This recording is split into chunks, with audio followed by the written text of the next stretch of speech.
citizen. Out of many we are world citizens. Same vision is for equal rights and justice for the people them. What's happening to this beautiful world that we're living in? World citizen, lift up your voice. Welcome to another episode of the People Powered Planet podcast, where each week we have extraordinary solutionaries. There are many films, podcasts, and programs about all the overwhelming, crushing problems in the world, frightening problems.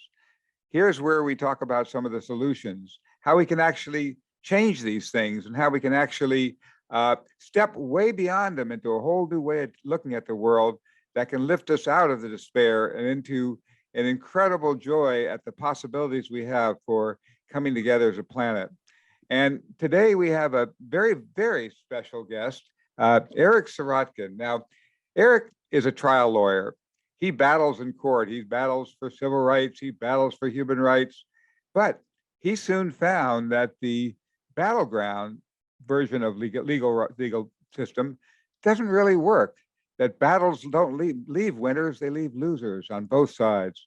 And he began to evolve some new ways of looking at the world, drawing from many rich cultures from around the world, from the Navajo, the Sioux, the Andes Shamen, Hindu mystics, Buddhist monks, tribal elders, and combining that with the wisdom of Einstein, Martin Luther King, Bishop Tutu, and more. And he's been traveling the world. He just got back from an amazing trip to South Africa, where the key concept that he's talking about developed. He is the founder of Ubuntu-Works, and he'll tell you a little more about that in a few moments. But he's also an author of several books, Surviving and Thriving at Work, What Every Employee Needs to Know but is Afraid to Ask. And then another one, Witness, a lawyer's journey from litigation to liberation. And that's really what we're talking about today, is that journey from litigation and fighting to liberation. He's going to tell us a little more about how he was able to respect the other sides and bring something totally new into that context. And so before we get to that, though, I want to start off the questioning with making a sad announcement. As you know, this whole podcast is inspired by Gary Davis with his remarkable book, My Country is the World, and with his remarkable new way of looking at the world as one that gives us incredible power to change the things that seem so hopeless before we discover that power in ourselves. And in that movie, you may have noticed that his wife, Esther Peter Davis, is there at the borderline where he's trying to go from France to Germany, and is stopped by both sides and lives on that borderline for a couple of months. And she gets the townspeople to help him build a little hut, and she talks in very moving ways. Well, sad news is that this week she passed away. And we actually just got some of the news this morning, and she's in France. We're very, very sad about that, because she is such a remarkable woman. Let me just read you a little bit from the text I got. My mother died in her bed with her three surviving children around her. I held her hand and had my head on her heart. She was 90 years old and 27 days and had a very full life fighting for peace in the environment. Right now, she rests in her bed, calm, pretty, and at peace. What a journey for 90 years. Now, one of the remarkable things she did, well, so many remarkable things, when she was a little kid, when she was a young girl, a teenager, she took on Winston Churchill through some connection, and she challenged him about imperialism. Here's this little kid giving Winston Churchill this big challenge about imperialism. It's a remarkable kind of story. She also, some of you may know of Bayard Rustin, the famous civil rights activist who, there's a movie about Bayard Rustin. Well, she went with Bayard Rustin and a group of other Quakers and others to the test site where the French were testing the French nuclear bomb in the Sahara Desert. And they went out into the desert and said, if you're going to drop this bomb, you're going to drop it on us. Well, of course, they were rounded up and arrested and had some dramatic adventures. And I guess, Eric, you've had your own history as a trial lawyer of defending people like that who've taken bold action and dared to put their lives on the line. Maybe we could start off the question period. Well, before we do that, I know that Melanie also wanted to share a little of her remembrances of Esther Peter Davis, and then we will move on to Eric talking about his defense of people like Esther. Go ahead, Melanie. Yes, we could talk for hours and hours about Esther. What an honor it was to meet her in Strasbourg, and what a powerful, powerful force, energetic, so interesting and so full of life. Thank you, Esther, for your life's work. We want to send our thoughts to her family. So. Yeah, and for those who just joined us, we just spent a little time remembering Esther Peter Davis, who passed away this week. So to start our question period, Eric, start by telling us a little bit about your work as a trial lawyer and some of the people, protesters like Esther, who you've defended. Well, Arthur, thank you. I always have gotten great strength from people who take stances, and whether it was individuals who spoke out against nuclear weapons or who spoke out about the wars in Central America and refugees fleeing. I worked in the sanctuary movement, helping churches and others help with their issues of providing sanctuary. We did trials around people who blockaded first strike nuclear weapons, who were faced with charges, and we raised international law, and we raised necessity defenses and brought in experts to show the risk and the imminent risk. We would, all along the way, even up to now, to demonstrations, I've always tried to be there in support of people vocalizing their truths. I even supported some people at a zozobra burning in Santa Fe who were fundamental Christians who got maced and attacked by the police because they were out speaking their mind on a street corner. And I got to learn the sincerity that people bring to demonstrations. And I think whether you agree with an issue or you disagree with an issue, I think that what we can respect is that person holding that space, holding a intention for a better world, and the courage that it takes to do that. Well, you know, law is kind of a much more peaceful way of handling our battles than physical battlefield, but it's still in the context of a battle. How do you walk within the institutions of that and still maintain that kind of respect you're talking about and love for the opposition? Well, I first went to South Africa in the early 90s, where we worked on the Constitution with the ANC in about 1991. Mandela had been out of prison about 6 months, and I had such an impactful experience there through the people I met who had been so consciously looking at a way to transform our world in creative ways and had held a consistent vision for the future. And I came back thinking I needed to change my practice. I needed to do more conflict resolution. I need to perhaps stop going to court. And I did that for some years and otherwise. And then I went I was an election observer in South Africa when Mandela was elected, and we went along with people resolving conflict in the countryside before the election. And I went to work on the Truth Commission with Archbishop Tutu and others, where I was coordinating an international monitoring project of the TRC. And that got me thinking about truth and accountability and those elements. And so I gradually worked back into a trial practice, but I brought along a lot of what I learned in South Africa to be this term called Ubuntu, a lot of Ubuntu-based principles into my practice, which are relationship-based principles. And by doing that, I was able to walk differently in the way I looked at the opponents, the way we use a language of peace more than I tore that witness up. This is a battle. When you change, conflict is inevitable. And there's a movement called an Integrative Law Movement and other movements and holistic movement, therapeutic jurisprudence, collaborative law. There are all these movements looking at conflict resolution differently, as well as indigenous conflict resolution processes like the Navajo peacemaker courts and these. So I began to pull into my toolbox, if you will, principles from all of these areas.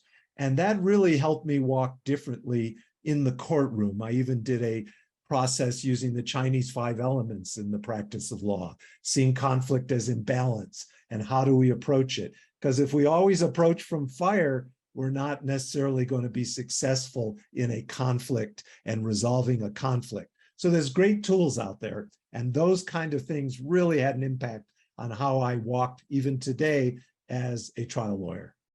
I'm trying to picture you in a courtroom with the judge there, and you're pulling out of your bag of wisdom some different ways of doing things. How did that shake up judges and the people around you in the courtroom?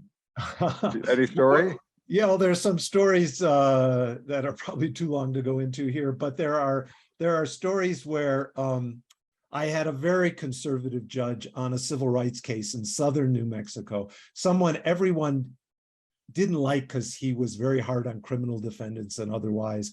And we had a discrimination case against the city of Albuquerque. And I took a different approach to him, and I really went in with an open heart.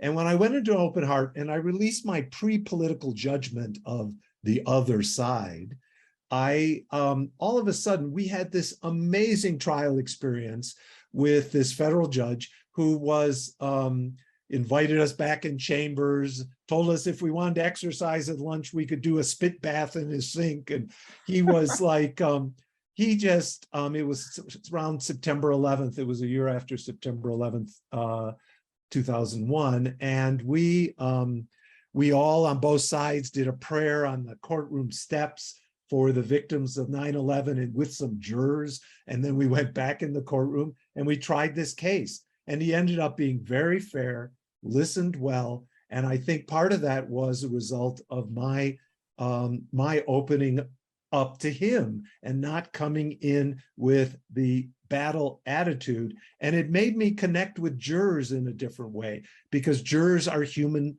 as well.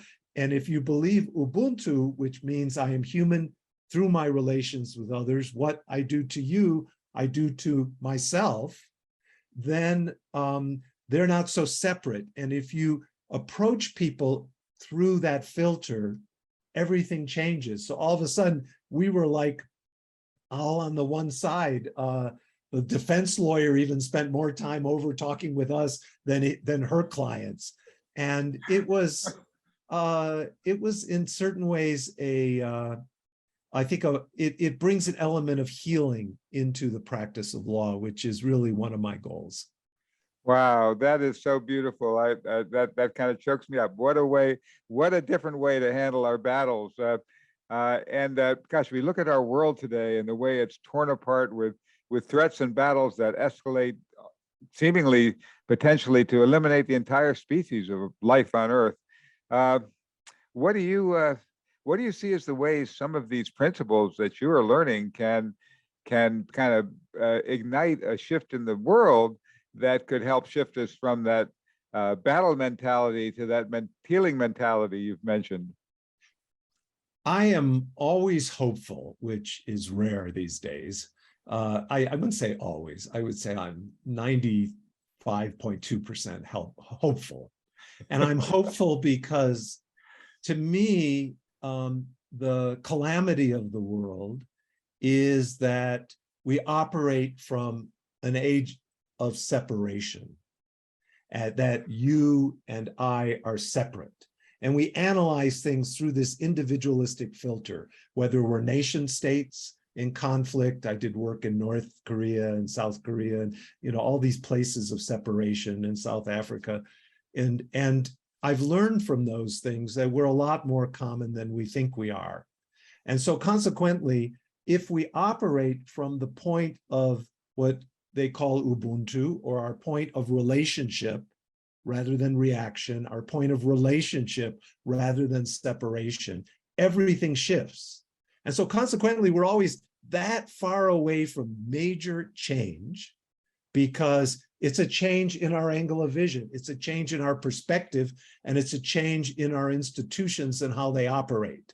So consequently, I've expanded this project I've had for a number of years called the Ubuntu Works Project. You can go to ubuntuworks.org. And Ubuntu Works uses Ubuntu-based principles in a lot of our institutions. And I believe that the goal is to train and educate young people and our communities and engage in our workplaces, our financial institutions, our governmental international relations, and do them from a point of connectivity rather than a point of separation. And when we do that, things shift. And those are, in many ways, that may sound theoretical, but I don't find it theoretical. It's when I first learned about Ubuntu, it was from Archbishop Tutu, and it was the first week of the hearings around the Truth Commission in South Africa. And I'd gone to meet with him, and he was going to record a welcome to monitors who might come over from the US to observe the TRC process. And I sat down at the table and I pushed my tape recorder on. I mean, this was a guy who was, the whole world was looking at him at this time. And I felt real small and he seemed way up there. And I just said, Archbishop, I want to record this statement and he to monitors. And he said, yes, yes, yes. And he put his hand across the table on mine. He said, yes, but first, let's say hi. And I was just, I slowed down. All of a sudden, I moved to human level with him on something very simple. And I just engaged with him on this human level. And I said hi, and we talked then. And it was a beautiful moment. It was a practical application of relationship that we so often forget in our busy lives or in the way we approach conferences, meetings, podcasts, whatever it might be, is that there is a superhuman notion of connectivity. Secondly, I asked him, what is this Ubuntu? And a little smile came across his face, and he said, there's no direct translation in Western words, because Ubuntu actually was at that time in the interim constitution, and the statute creating the Truth Commission said there shall be Ubuntu rather than victimization. And I wanted to know what that was. And he said, we are human through our relations with others. It's the essence of being human. What I do to you, I do to myself. It's that the solitary individual is a contradiction in terms, that we are corporate. This may tie in later to Gary Davis and your movie, because The World is My Country reflects that notion as well, that we are corporate, we are connected in a lot of ways. And he said, that's why people can come before this commission and laugh and cry and still feel joy and even be willing to say, I forgive. And so that just struck me to the core and has been a principle for me for so long. And I think that Ubuntu, an approach of an era of Ubuntu, an era of how we look at our world and our institutions, can shift everything. So here Nelson Mandela was imprisoned by a cruel system that had oppressed him and been caused so much suffering among so many people. Tell us about Truth and Reconciliation. Yeah, he certainly played a key foundational role, and they miss him a lot in South Africa for many reasons that we can talk about. But Mandela had this unique perspective that he kept in his heart all along the way. He was a true fighter. He was not opposed to there being a military wing of the ANC at the time to deal with certain issues or infrastructure. I mean, he was a revolutionary in the true sense of the word, because a revolutionary, as Dullah Omar, who was the Minister of Justice, used to tell us, a revolutionary is the person who believes in change and works for change. And it's been a demonized term in a lot of ways. But Mandela came out with an attitude that the chains, he used to say, that bound me also bound my oppressor. And he recognized this connectivity in that way. And we all have heard the stories potentially of him inviting his jailer to his inauguration and his having certain people in his government. But he had a way, I watched him once in this village in the Transkei talk in this large tent to these people who in Xhosa. And he was there talking in Xhosa with the clicking, and the all of that. And it's a beautiful language. And the people and their exchange and connection with him was so beautiful. And I watched as he turned on a tap in a village there who got water for the first time. And he understood so much that we are connected in so many ways, that we are not separate. And he lived and breathed this principle in his leadership of a nation at that time. And so Mandela was certainly supportive, but it was a lot of architects of the ANC who worked on these things. Dullah Omar, L.B. Sachs, other people who were foundational in the development of the Truth Commission, and why it had pros and cons. And a lot of our discussion recently was the unfinished business of the TRC, like what didn't get done and how it impacts things today, because reparations and other things to deal with economic justice are certainly problems still today in South Africa and around the world. So, but there was amazing, beautiful things that happened between people in the TRC, within a community, watching people's community rise up and say, we've met, and this individual who had ordered a killing at a bus stop, who said he could never go home, and a community went out of the room and came back and said, we met as a community and we want the brother to know that we forgive him and he can come home. He can come home. These moments for those human beings were powerful. And we sometimes get too politically analytical in our analysis. Did this work? Was it a failure? Was it a success? Quantitatively. But it's like that starfish story of throwing them out into the ocean with a young boy and said, why are you doing that? There's so many. What difference can you make? And he says, I can make a difference to that one. And he throws it back in the water. I mean, we make a difference in those ways. And so I love what you all are doing in the podcast, with your movie, what many people are doing all over this planet. It is a people-powered planet, and we forget that. We forget that in so many ways. So much gratitude to you all. Well, thank you. And yeah, people power is certainly kind of the essence of what we see around the world. We see that the mightiest empires in the world with the greatest military force in the world can't beat people that they vastly outnumber, whether it's the Chinese trying to control Vietnam for 1,000 years, whether it's the French Empire trying to beat them, the U.S. Empire, or whether in Afghanistan it's the Russians trying to repress them for years, and then us coming in with 20 years of war, and all we did is push them more into the hands of the Taliban, and never protected human rights or any of the things we claimed we were doing, just made it worse. And yet there is an incredible power that people have. And as you mentioned, Nelson Mandela did include the military side, but it seems to me perhaps even more powerful is when these movements have used nonviolence instead of violence, when these people-powered movements have recognized that they have the biggest power and that violence is not perhaps their most powerful tool. Talk to us a little bit more about that.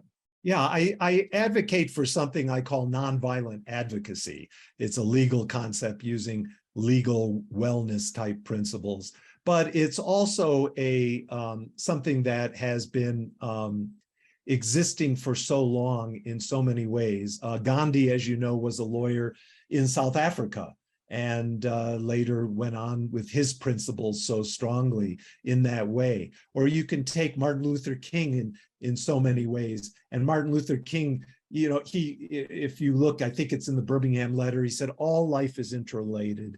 We're all caught in an inescapable network of mutuality, tied into a single garment of destiny. Whatever affects one directly affects us all indirectly. And he said, no peace on earth until we recognize this basic fact of the interrelated structure of all reality. I mean, that is a powerful Ubuntu statement, if you will, but it's that these nonviolent advocates have had as their foundational principle all along, have had principles such as this around our connectivity. And so nonviolence comes up in so many ways. I remember in the film you all have done, The World Is My Country, Gary Davis says a line that he realized in shooting someone during the war, you're shooting an image of yourself. And that line really stood out to me.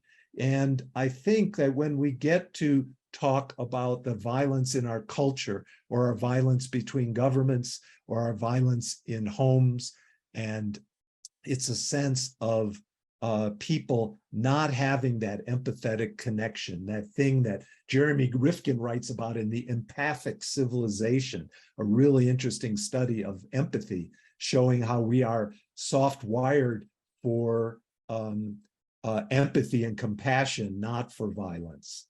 And so we have a lot of images to overcome.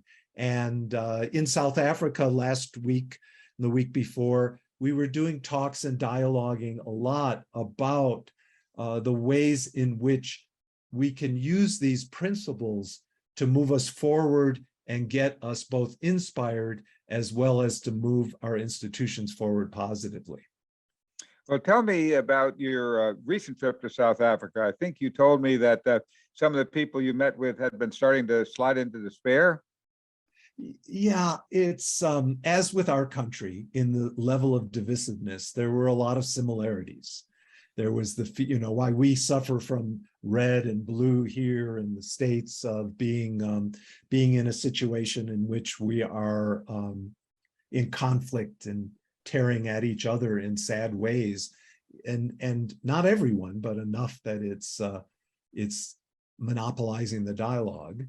And so in South Africa, they've dealt with a lot of issues. The issues they call corruption, where new people in government took advantage of systems. But I learned a lot of it is not the corruption that we think of as corruption, which is everyone being paid and stealing money necessarily. It's contracts going to friends of friends. It's lobbyists, like big groups, corporations controlling parliament, having an influence on parliament disproportionately than perhaps they anticipated. And so consequently, those we would call lobbying in the United States, whether it's big pharma, whether it's the NRA or gun lobbies and such. So a lot of our problems were similar problems. And I feel like that's the lesson you get when you cross borders. You begin to understand that what unites us together is so much stronger than what divides us. And so in this trip, I came across, it was so wonderful for me. It was full circle after 25 years of doing all this work in South Africa in the 90s. And how often do you get to go full circle into things that impact our hearts so much? And I got to go back and have in-depth heart connections and talks with people I knew 25 years ago as if it hadn't skipped a beat, and they've become judges or been members of parliament and have had different experiences having moved from activists to governing, which is a very difficult transition to make in this world. And so I had such a powerful experience, and the young people and the students looking at alternative indigenous ways of conflict resolution, looking at things we were doing, dealing with different ways to address conflict and the excitement among students at the university for a new world. And these are students born after Nelson Mandela came to be president. I mean, you have to understand there's a whole generation there that have lived free, technically. But one of the most powerful things Mandela ever told us, to a group of lawyers back in like 96, he said, these rights enshrined in the Constitution, he said, are mere illusions unless we uplift the way people live their lives. Unless we do that, rights become kind of meaningless. And so a lot of times we fight for rights and we fight in courtrooms and otherwise, but the struggle in South Africa continues to uplift people from horrendous poverty who expected change to be quick, as we expected change to be quick in our country. If you know, many of you know Van Jones, and Van Jones made a comment about hope after the Obama election and what happened after that, and the hope we all shared at that time, the major change was coming. And Van Jones said, you can't hope and go home.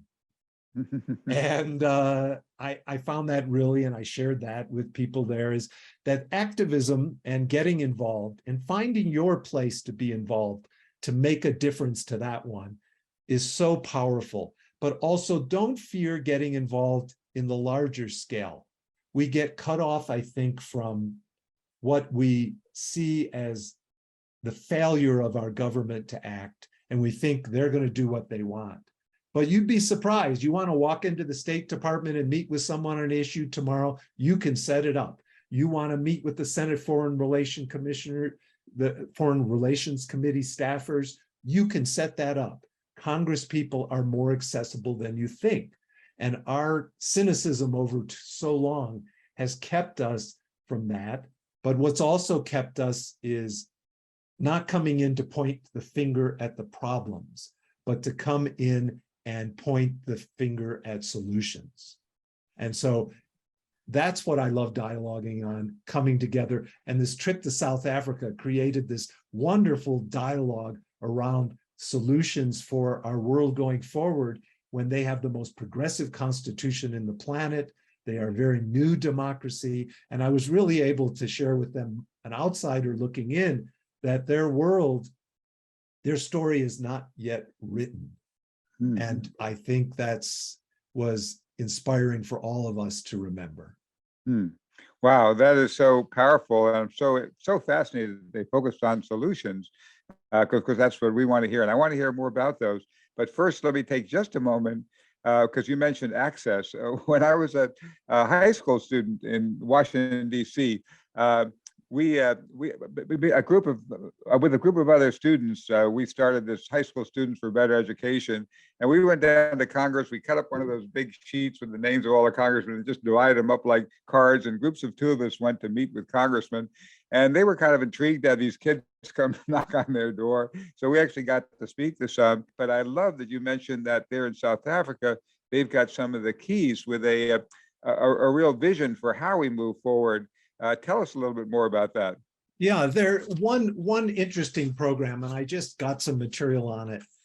That's the Human Rights Commission in South Africa is set up not just to deal with individual complaints, but look at human rights throughout the country. And they have just come up with a program called SHINE, Social Harmony Through National Effort. And I'll just show you that. Wow. And keep your eyes on that one, because it talks about the level of disharmony, poverty, polarization in the country is growing and deeply concerning phenomena. And it says they've looked at the challenges here, and they're setting up a national effort to be agents of change, to deal with positive dialogue, how people talk with each other, holding family meetings to reduce disharmony, finding certain platforms and diverse groups to bring people together, interject respect and compassion into efforts of South Africans everywhere, and Ubuntu, the wisdom of the ages, into help us craft cross bridges to nurture the bonds of understanding, compassion, and respect. And where do they start? They're starting this year of greeting and getting people together, working with communities and otherwise. And I was so moved during the elections that in the election process of Mandela, the goal was not to hold a free and fair election. Of course, that was a goal.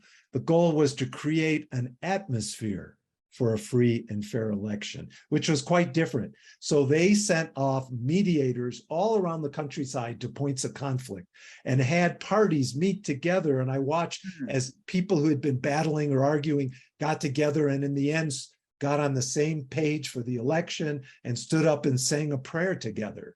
I mean, you create an atmosphere for peace, an atmosphere. Wow. It involves more than rights, as Mandela said. It involves more than just this should be fair and free. It involves the atmosphere we create. So I love what the Human Rights Commission just starting in South Africa, and we want to follow that. But what I want to tell you that I think we forget, and it goes back to, if you know Paul Hawkins' talk at Pioneers around the Blessed Unrest in his book, where he had behind him scrolling the whole time, all these NGOs and nonprofits doing amazing work all over the world, thousands of them. And it made you think, wow, this is going on. And I just want to reaffirm that this is going on, and how we focus on it. And the more shows we can get to talk about it, the more programs like that we can implement into school districts, into workplaces, and use these principles, I think the greater changes that can happen to bring diverse people together. But I think that's the leadership we need, and that's where people have to lead and the leaders will follow. Wow. Well, yes, the people have to lead and the leaders will follow. That's so true. And that connecting together is so crucial. And when Gary and I would talk about this idea of how do we create this synergistic governance from the bottom up, he imagined that you had people forming groups like this Zoom group, but everybody could have an impact on what's the shape of the decisions of what the world wants. But you had more impact the more diverse your group was. Like if we're having this discussion and we've got people on both sides of any issue, you know, Arabs and Jews or red states, you know, blue states or whatever. And these people are coming together and you're opening up with certain protocols that help you connect with your heart to space with each other. And then you come to conclusions, as you said, like you did with that judge or any of these other things, then that has more impact. So you have a sort of toolkit built into the program that helps us come to that sense of right well, Gary called it synergy because it's not, you know, one side is you know, it's my side, one on your side. The other is we compromise. I give a little, you give a little. We're not so happy. But synergy is where something new is created that we didn't even think of before we came here, because we're coming together in that heart and love space. And he thought by creating, you know, these all over the world, these kind of heart love space connections called, you know, synergistic groups on the Bucky Fuller geodesic sphere pattern, that we could create an interactive system where we can bring to the top the highest and best wisdom of humanity, and that would have incredible power to shift the world. Then that's when the leaders jump in to follow. If this is the will of the people of the world, we're getting on board. All the companies fight against stuff until suddenly they realize that's where it's going, and then they all claim, well, we're out in front on that issue. So that was a synergistic way of coming together as a planet. What do you see about that? And then we'll turn it over to questions after that. Yeah, I think that we have to change our thinking and our approach. And that involves us as activists too. I do a principle I call relational activism. You can learn more of these things too at ericsirotkin.com, which is another site. The reason is relational activism is how we even talk in our own languaging about us and them, how we demonize and say they're evil, we're good. And Solzhenitsyn was proud of saying that the line between good and evil runs through everyone's heart, and who's willing to cut out a piece of their own heart. It's changing that thinking. It's what Gary said in your movie. I think he talked about moving from like the we separate country thinking to us thinking, and to looking at sovereignty of the whole. And I think, and Einstein said we have to change our way of thinking to think about these things differently. There's a great Einstein quote on that. So people have known that we have to change this type of thinking, but thinking of it intellectually, talking about it is one thing, applying it is another thing. And that's probably a good segue into the questions, because the ones in the chat room are just these small issues that I want to address because, you know, ending war and a few others. So perhaps we'll move into those and we can talk about some of the practical applications. Excellent. Go ahead, Melanie, with the question period. Thank you, Arthur. My goodness, Eric, what wisdom you were passing on from what you've learned. Oh my goodness, thank you so much. And what unites us is stronger than what divides us. That's incredible. And point the finger at the solution. That's get away from you're wrong, the solution. Here, let's look it over. Incredible. Thank you, thank you, thank you. We have questions for you and comments. So let's see, Quanta, if you could go ahead. She's going to be, there's no video for her, but go ahead, Quanta. Thank you. Well, personally, and I think also nationally, we should be very, very concerned about the uprise of white Christian nationalism in the United States. And if we are, I'm not saying we're pacifists or anything like that, but if we passively just become observers, we are going to be participant persecuted people. And I don't know how we can make the voice of peace and peace lovers and promoters to be more wider and more louder so that that they know that we are not, you know, sleeping at the what do you call? Anyway, I think you know what I mean. Thank you so much. Thank you, and appreciate the question so much. How, you know, it's something we all are challenged by, which is how to make our voices have the greatest impact and be heard louder. And I think what's happened is we've become too passive. And I don't mean that, I mean passive versus active. Passive in our approach to thinking the world rejects us or that peace is a dirty word. I mean, I remember that after the Iraq War. It was tough being when that first started after September 11th and being a peace activist, that was tough. You were really in a small group and isolated and demonized. And it became, and retaliated against sometimes. And so having a wider voice for peace to me means we can no longer shy away from what it means. And I think the word peace has been politicized too much. And so the word peace, we can go in, I want to teach peace in the schools, and then people say that whether it's a nationalist group or, oh, you're teaching, you know, this is, you know, things that are brainwashing our kids and this. And it's like, what? You know, the US is a signatory to the Charter of the UN around peace. It's the supreme law of the land. It is a treaty. It is higher than the Supreme Court of the United States. And we forget that and some of those international principles. So it's, but then we go into a battle about the word and we go into battle about peace. And if we're looking at programs to end school bullying and violence, and we're doing programs to enhance relationships between students and their communities. Wait a minute. All of a sudden, the way I've characterized that is not polarizing. It's not politicized. Most people agree with that, just like we forget that when we talk with people we have profound differences with, their fear is sometimes fear for safety for their kids, right or wrong, in their communities. Don't want violence. They want to be able to walk their streets fine. They want a lot of things that everybody wants in rich and poor communities alike.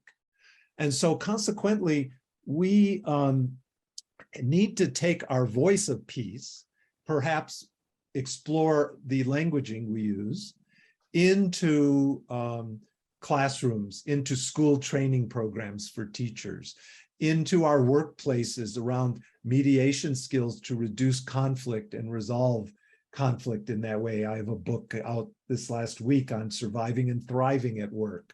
And it uses those principles of how to get along differently in relationship in the workplace. And so can we get into workplaces? Do we look at principles of corporate social responsibility? And there's some great material on that. And so how do we get into all of that in a way that I think is super effective? And can we take these things into conflict resolution in our communities, in our police force? There was a policeman in our integrative law workshop in South Africa who works with police on conflict resolution issues.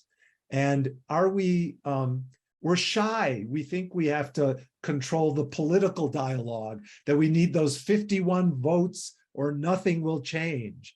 And we do need those 51 votes in the Senate for numerous reasons. But what I could tell you is we don't need all of that first. We need to get the wider voice of peace out, and that taps down those voices, whether you call them white Christian nationalists, others.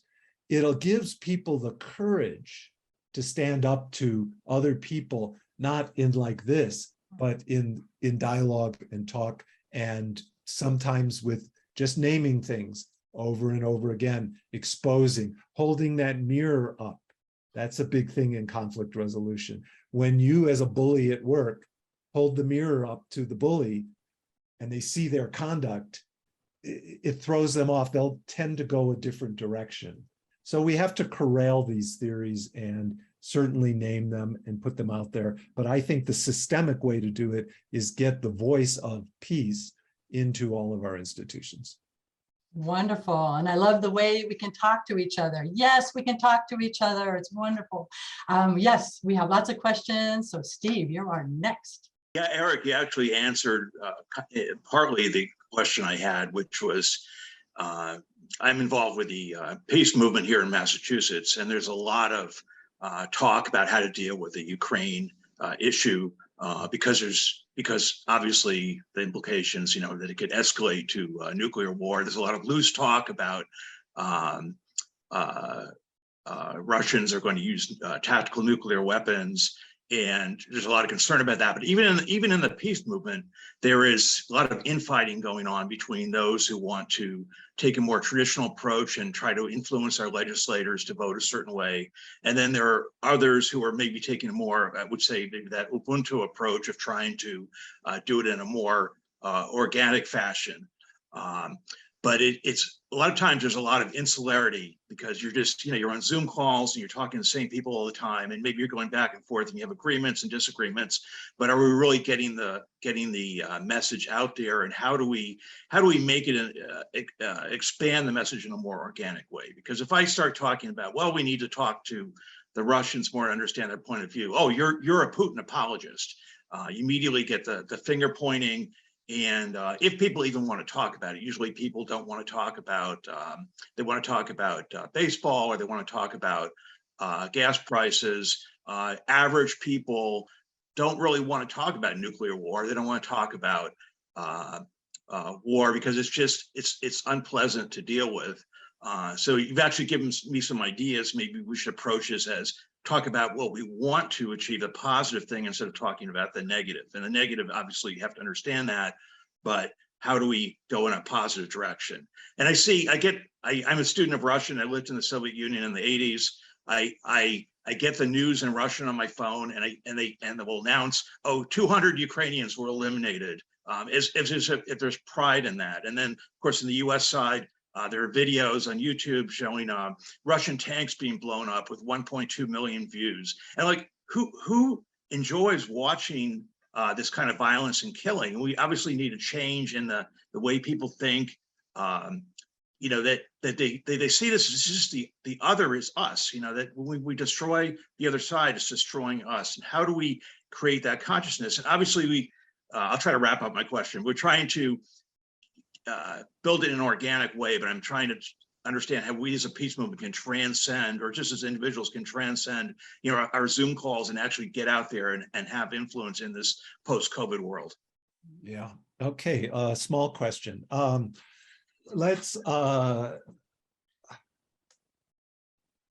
and I get this every workshop, every talk I give, everything I'm involved with, this conflict obviously is on everybody's mind, the Ukrainian-Russian aspect, and what do these principles do for ending a war in so many ways. And first, we have experienced ending war in the sense that we met in Vietnam, we met in Paris and had meetings like over 100 times between the two sides, over 100 times. And I look at, we're trying to deal with the North Korea issue in this, and we don't, until you do X, we're not even meeting. We're not sitting in the same room. And that's been the US position on negotiations.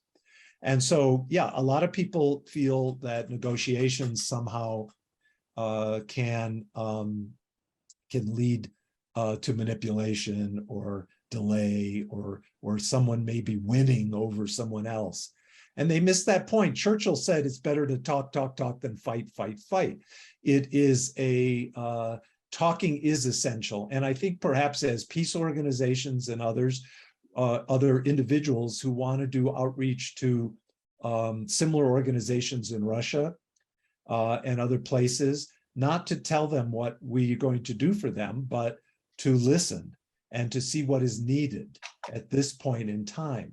Because certain things are needed by the Russian people who get caught up in this as well, and we tend to demonize a whole nation. And unfortunately, it's the governments. But what this is providing is an opportunity for us to talk about different issues. And I think this is where we could retreat on and dialogue and brainstorm on, is our languaging and our approach, because the issue of gas prices opens up all kinds of issues around fossil fuel issues, around the OPEC and where our relationship to Saudi Arabia and other things that were in the media today. It opens up discussions about, it isn't just one thing that's raising your gas price. Here's the story about gas profits. So what can we do to make, would you like to have some supplemental payment to make gas prices lower for 6 months, for a year? Certain people who may be opposed to government programs as socialists probably would like the idea of some assistance. Can we get certain other corporations to perhaps fund a fund that makes it a joint partnership between corporations and government, such that we're using corporate profits without taxing corporations and using the big evil T word, but we are involving them in the solutions to helping everyday people deal with the gas price issue? Can we, to get people coming to the table, what can be done for around the world? Do you remember in the 80s, the Witness for Peace program, and maybe it went on beyond that, but I remember in Central America, citizens decided to go to front lines as witnesses for peace, to put their bodies on the line. And are we to a point as a world, and a people-powered world, if we use that term, to where 100,000 people sign up to hold across the border of somewhere in some way and be an entity for peace from all over the world? What would even the organizing of that, getting ready and moving that into place, do for the dialogue around what's going to happen to them and what a war crime is? I think naming war crimes, there's discussion now about the International Criminal Court that had been not tapped down in the US for a long time. Well, how do you hold him accountable? Well, there's no mechanism to do that. It ties into what Gary Davis in that film talks about in Arthur and Melanie's film. It becomes a, can we set up an alternative way in which we approach these issues? So I think there's wisdom over the time in that regard of how do we as a world community respond to violence. And I think when we're responding to violence in the Ukraine, we can't forget Yemen, and we can't forget what's the battles in Rwanda and the different places that have gone on that have caused the media and the attention of the United States to go to white conflicts. when people are dying in so many places that way. So what do those conflicts need in that vein? Food, basics, what kind of programs can we support to do that? But what are we doing with our institutions, including our government institutions, to have them look at techniques that are different? And have we ignored the private sector money, which is billions and billions of dollars? And can we create the right programs that bring people together as well as address problems? Then I think systemically we're making some positive change. My goodness, Eric, this is so rich. We have more questions. Right now we'll go to Glenn. I was just on a TV show. Glenn, yes, and I taped TV show yesterday, and it'll be available soon. We all live, most of us here live in the United States, which is horribly polarized. And I'm inviting Eric to think beyond what you said in your answer to Quanta's question about the hardcore white nationalists. What else could you say about how to depolarize the polarization in the US using the principles that you've laid out? Yeah, I think one of the first ones, and people get tired of hearing about education, but education it's really essential. We have a lot of principles where I feel like we can, we have to start building a generation, frankly, who look at the world as connected rather than separate, that looks through a Ubuntu filter rather than a separation filter. And that involves some of the education that's required. However, how we deal with community issues brings that to the forefront. How do we create forums for voices to be heard? This is a very difficult time because, as we know, truth has, quote unquote, has been a very fluid concept. And some people don't want to hear at all what another side is saying. But there are places within schools, there are places within neighborhoods, there are other places where we have, as I spoke before, on common interests. And I think we do talk, as was mentioned in that way, we do talk about our differences a lot, and we can come, I think, to relanguage approaches to problems in ways that more people understand our commonality. So we have to be modeling that. I think that the media and the role that they play has become a very problematic situation. But if you think back, you can say, oh, it didn't used to be like that. Well, we used to have something called the Fairness Act. And the Fairness Act required equal time on media outlets for things like that. And perhaps we need to be able to hear more diverse voices and be able to do that so we're not always talking just at each other. I think that learning various mediation techniques ourselves as individuals can make a huge difference when we learn, instead of saying it's your problem, it's a shared problem. This is what we do in mediations. Instead of saying this is an inflexible demand, you acknowledge this is what you aspire to have happen, and people say yes. And when people are heard, I can't impress loudly enough how active listening, the old PET training, parent effectiveness training, how we listen to people is a skill we have lost. And I think within communities, instead of convincing people of our view, instead of saying, yes, you believe that, but this and this and this, if you don't know about reflection and you say, so you believe that this is a conspiracy of various people and that it's going to really impact our country and may have an effect on your children. And that person said, yeah, that is what I'm saying. I've been in so many rooms where the magic happens then, because all of a sudden you're not saying you're wrong, I'm right, but this, listen to me, listen to me. You're saying, I heard you, I heard you. And listening in the art of communication is a kind of dying art in some ways in this divisiveness. And so it's as much a problem of divisive views as it is a problem of not hearing. and us not hearing them, whoever them is. Of course, Ubuntu breaks it down a bit and says, well, them is us, but that's maybe a little too philosophical. But in reality, when you then communicate and you open a channel that is empathetic, amazing shifts happen. And, you know, I would like to see our divisiveness come to where we don't fall into, Archbishop Tutu once said that we don't want to become like the system we oppose.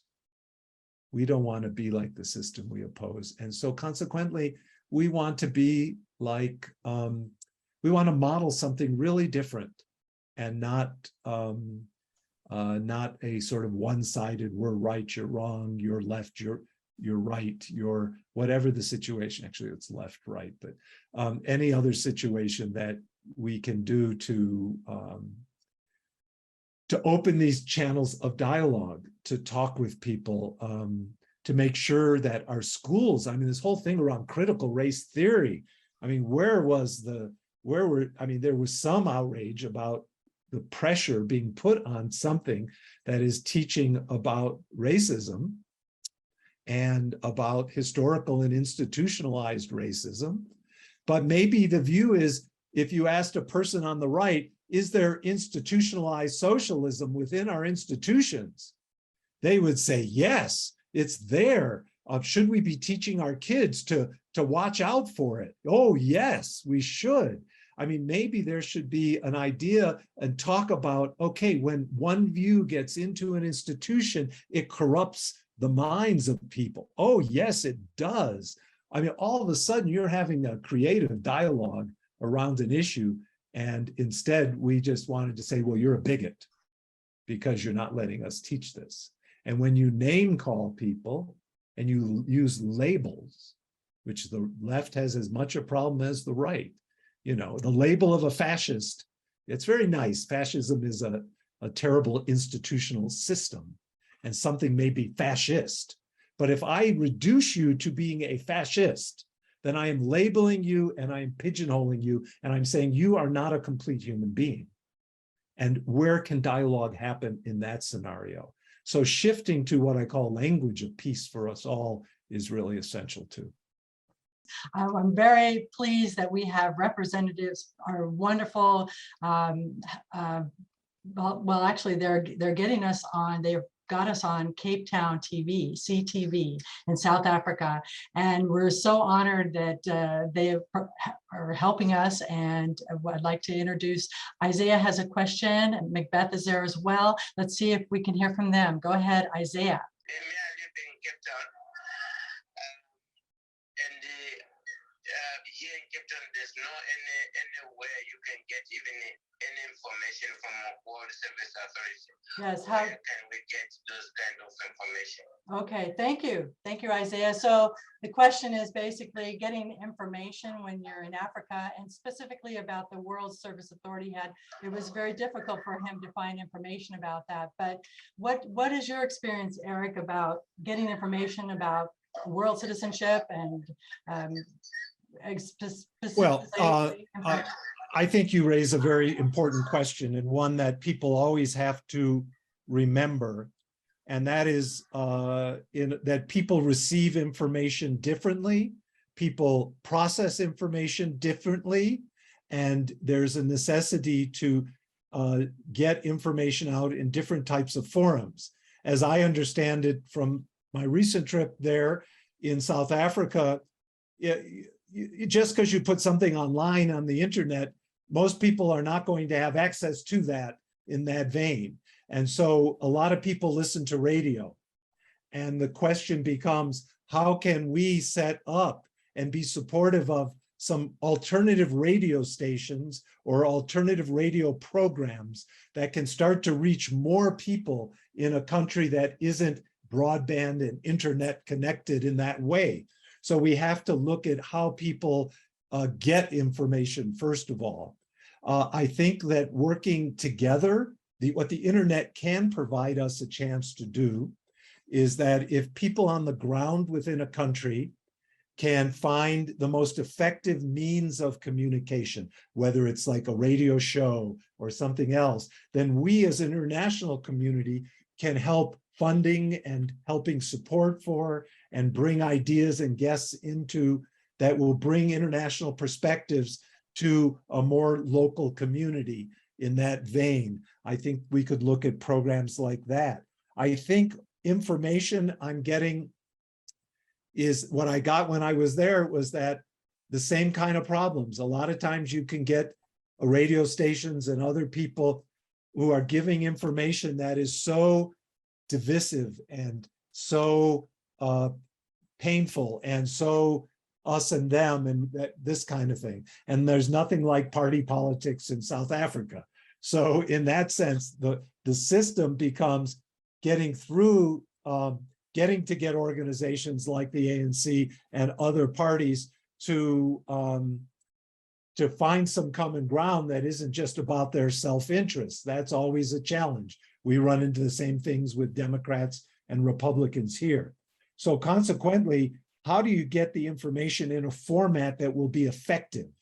And there is, for example, in the law, and there's a South African who works, some South Africans who work with something called conscious contracts. And conscious contracts uses sometimes more readable books or even cartoon books to show people agreement in different ways, in materials that are understandable. We as lawyers get into all this legalese and it's very separate from people.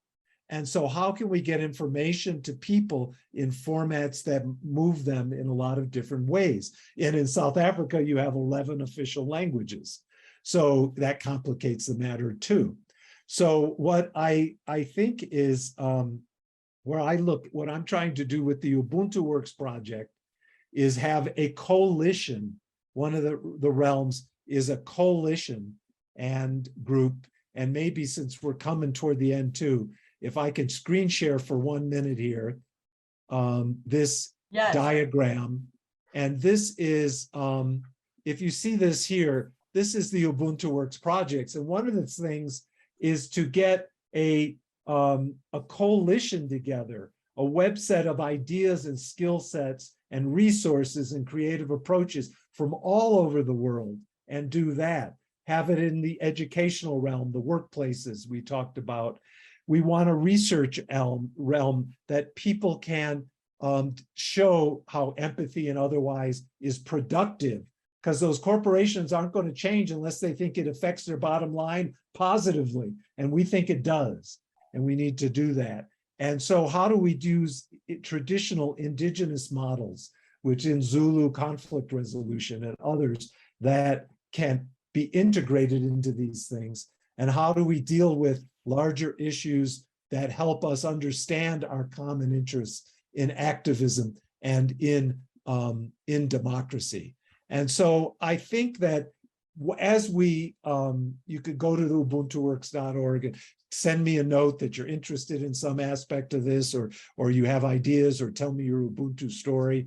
But in reality, I think we have to serve these non-dominant cultures, because the dominant culture is separation. The non-dominant cultures all over the world have had Ubuntu and connectivity, great wisdom, things we have to get from them, what we can give back in reparation, if you will, to the destruction we have wreaked on this planet through all kinds of sources, whether it's colonialism, slavery, climate, you can name it across the board.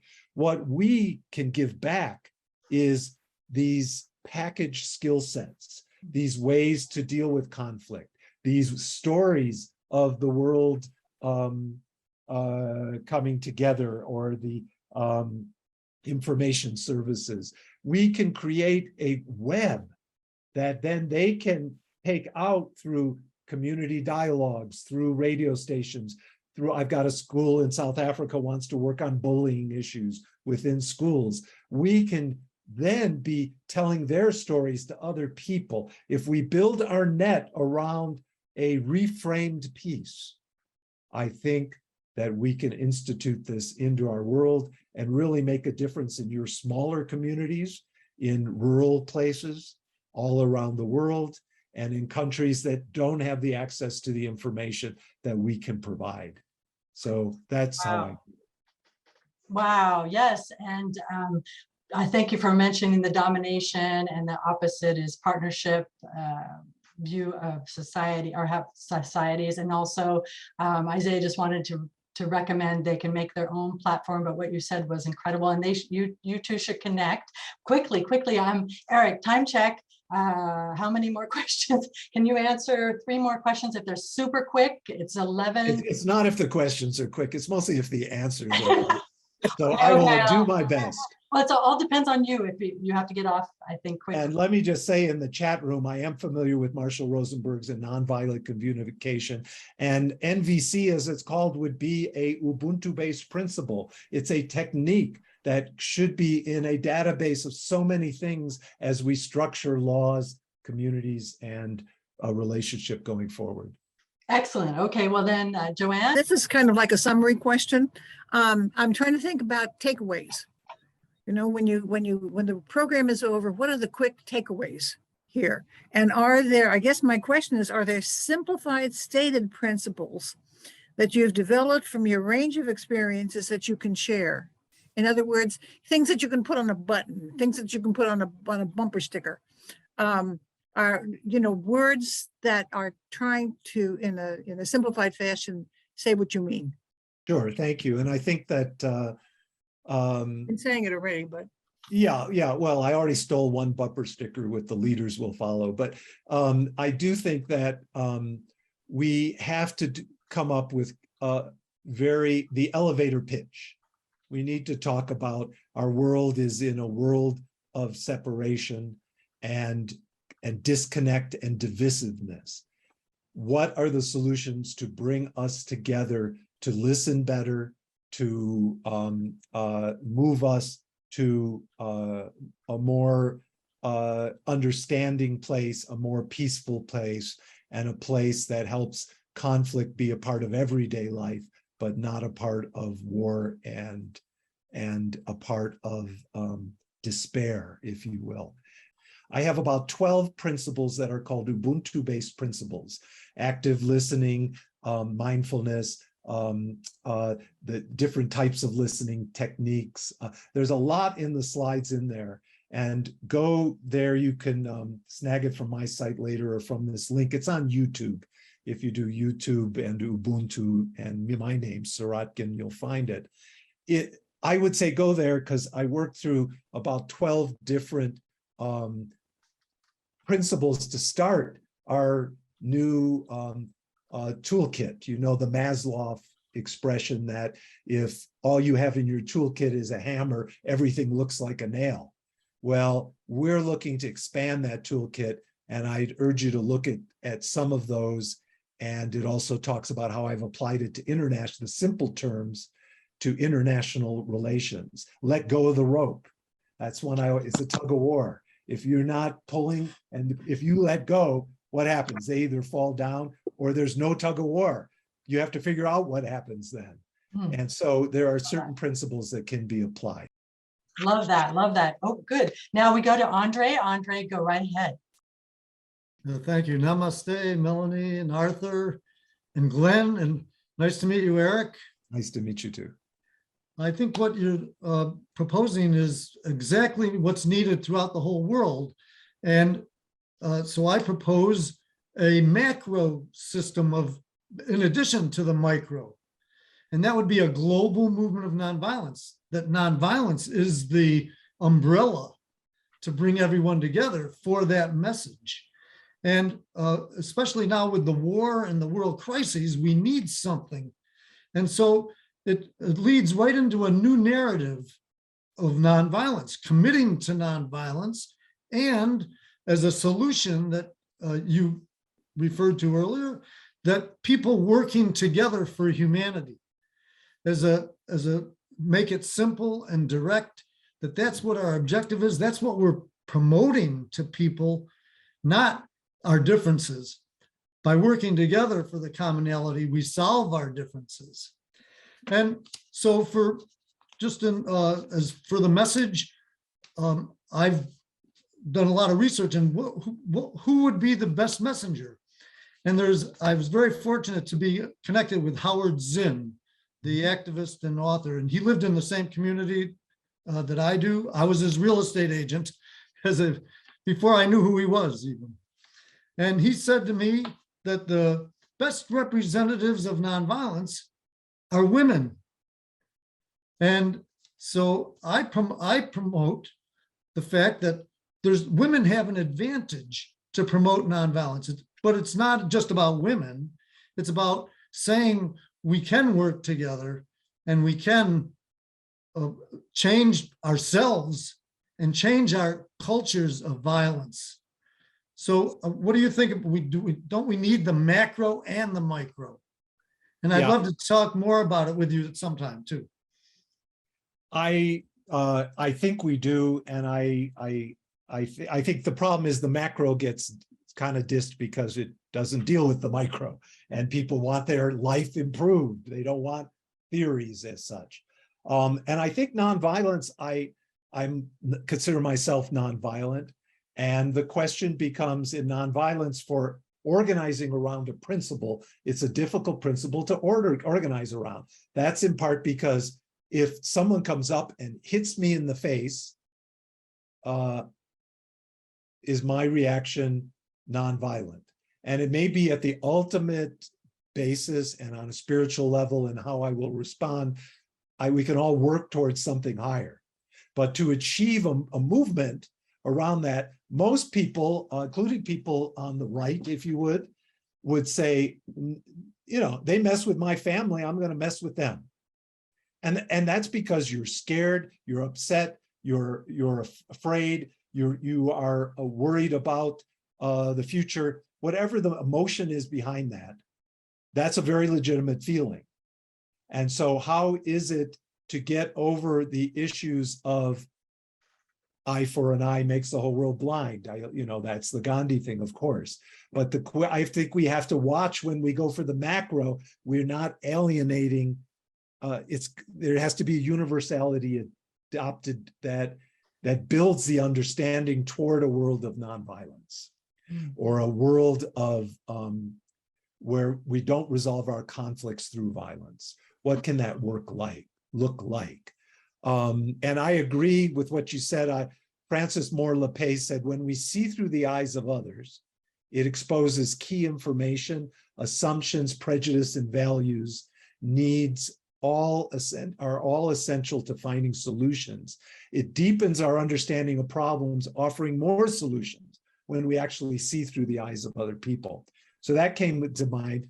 And I guess what I'll end with in here, because I think we're toward the end here, is what I call a moment of Zen, which is in light of you bringing up Howard Zinn, living as other beings should live in defiance of all that's bad is itself a marvelous victory. To be hopeful in bad times is not foolishly romantic. It's based on the fact that human history is not only a history of cruelty, but of compassion, sacrifice, courage, kindness.